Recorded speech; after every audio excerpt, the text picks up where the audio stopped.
Well, when Trump was banned from Twitter and Facebook, he appeared to lose direct access to supporters. According to an analysis by the New York Times, only 11 of his 89 statements have attracted as many clicks as the median post before the ban. Despite that, some of his messages have still traveled far and wide. Jennifer Holdsworth-Karp, Democratic strategist and owner of JC Strategies, and Rachel Bovard, Senior Director of Policy at the Conservative Partnership Institute, join us now to discuss. Welcome back. Good morning. So, Hello. Rachel, what does this mean? Does this mean that Trump hasn't suffered that much from his social media ostracization? Well, I've said it before and I'll say it again. I do think that Facebook's decision was wrong, and it's not just related to President Trump. I think any company that has that much power over the speech and discourse in free democracies is a problem.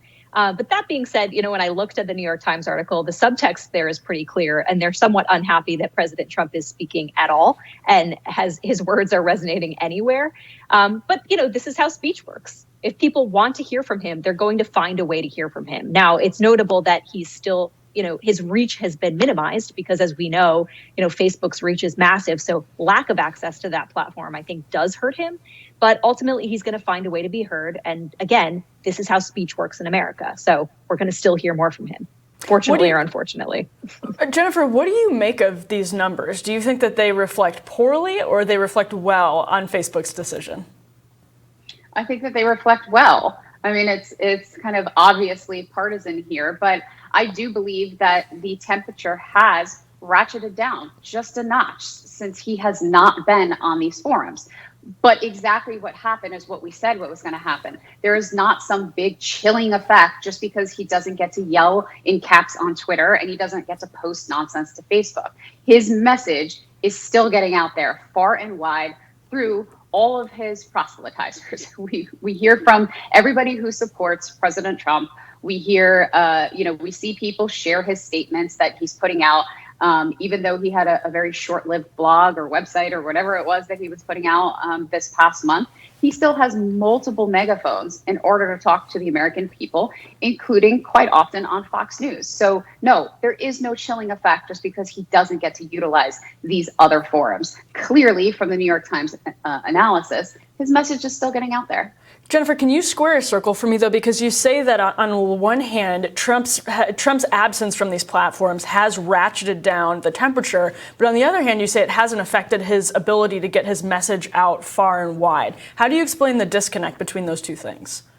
So I think we're talking about speed here. There's that old joke that, a lie makes it around the world 180 times, before the truth can tie its sneakers up.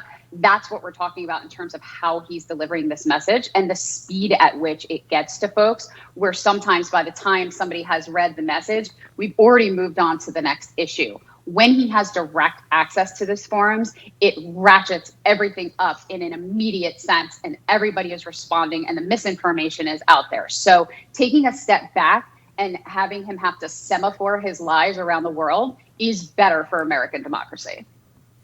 Although I wonder if there is some beneficial aspect accidentally to Trump for this ban. And Rachel, I want to get your take on this.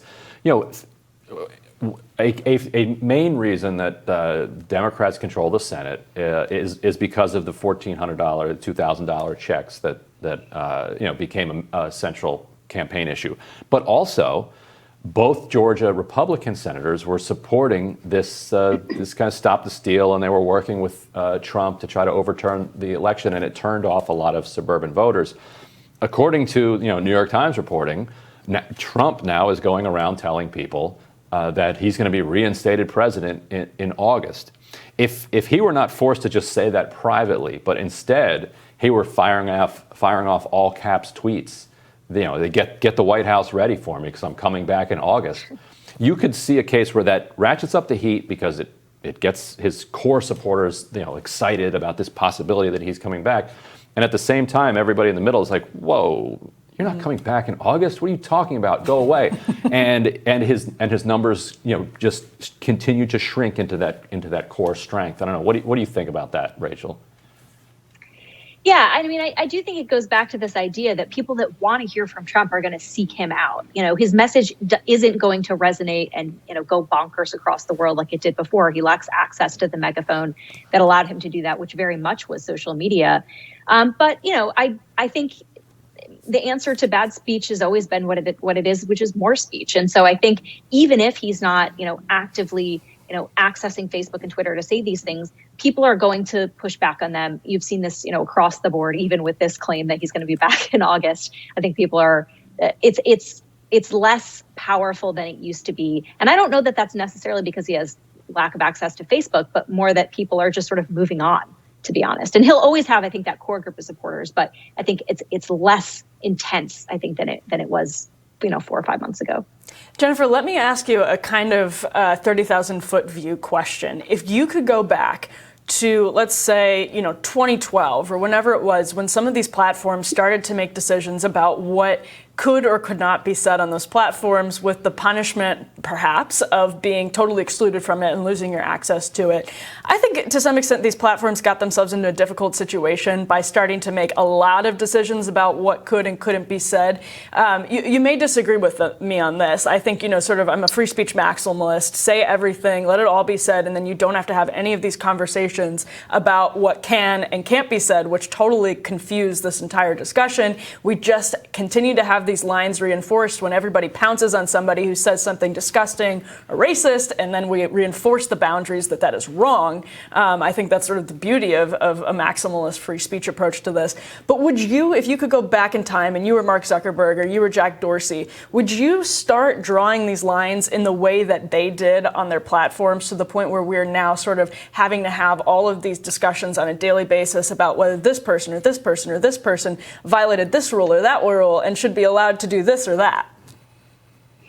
The short answer is yes. I'm also burdened by a legal education, so I sort of, view these things through the lens of what free speech ultimately means and what it has meant throughout history. I think, one of the biggest confusion is that, or I won't even call it confusion, I'll call it major difference of opinion, assuming that the conservative community is coming from a genuine place, that things like Twitter and Facebook act as a town square, right? Then how is speech regulated in a town square? We have all kinds of limits on speech in America. Obviously, there's limitations on hate speech. The old cliche, you can't yell fire in a crowded movie theater. But how do we implement those into a private industry? I actually think that the folks who were creating these websites and these forums should have put more thought into that. Instead, they sort of went to their lawyers and said, how can we protect ourselves, and how can the Communications Decency Act make sure that we can make our money without being held responsible? I think if they actually took a further look when they were putting these forums together, things like Reddit, right? Things like Twitter, and said, how can we put together a better community so that speech is protected, but so is the individual and so is the community? I think we'd be in a much better space than we are now, because they had to play catch up. And that's when rules seem arbitrary. So I think that these things should have been in place way in advance, probably when each of the forums started. What's interesting to me is that with this kind of reinstatement controversy, this is the first time in like 6 years or so that I've had any open question about what Trump is actually thinking on a minute-to-minute basis. Yes. Like, the virtue of him being on social media is that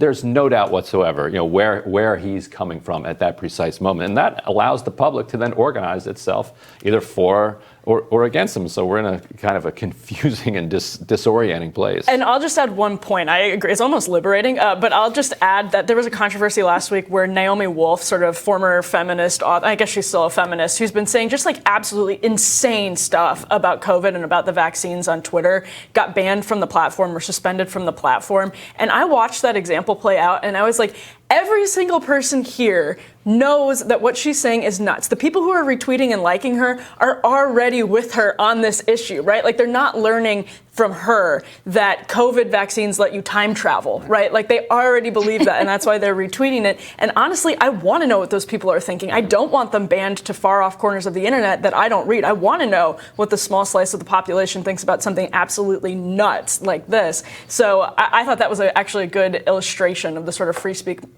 maximalist approach. But with that, I will cede the floor back to you, Ryan. Right, yeah, I mean, it'll only convince her followers that she was right, and that's why they're coming down on her. All right, and with that, thank you both for joining us. Rachel, thanks for being here. Thank you. Jennifer, thanks so much. Thank you. Next on Rising, doctoral student at the University of Georgia, Arami Osai Frimpong, joins us to discuss child tax credit deposits and poverty. Stay with us.